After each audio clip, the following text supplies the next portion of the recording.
Hi, I'm Tom Barton, Deputy Bureau Chief for the Gazette in Cedar Rapids, and it is day 3 of Funnel Week here at the Iowa State Capitol, where lawmakers again are rushing to get bills passed out of full committee in order to meet that Friday funnel deadline for legislation to stay alive and remain eligible for consideration and floor debate and votes for the rest of the session.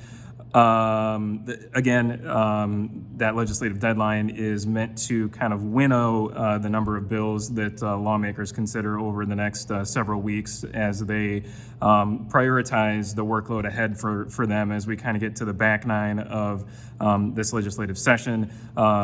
Important to note that budget and tax policy bills or proposals are not subject to that funnel deadline. But here's kind of a rundown of what we're covering today, what we're monitoring here at the state capitol. Republicans are drafting amendments to a controversial bill that would allow teens to work more jobs and longer hours. Union workers were at the Capitol on Monday to protest the loosening of Iowa's child labor laws.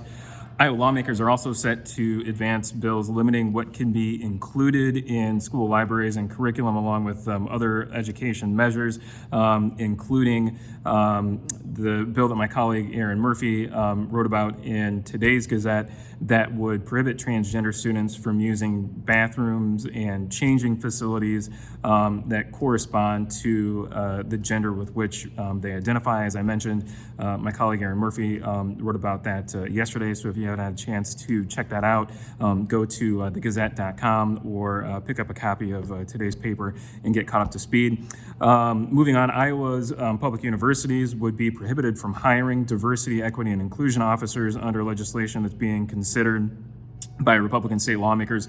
This morning, my colleague Vanessa Miller will be covering that. So check back for updates on that at thegazette.com or follow Vanessa Miller on Twitter and stay up to date there.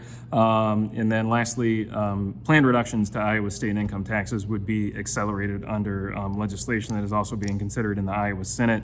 For that and other updates and news from the state capitol, go to thegazette.com, and while you're there, make sure to sign up for our On Iowa Politics newsletter, again, to get caught up to speed with all of the news and developments occurring under the Golden Dome.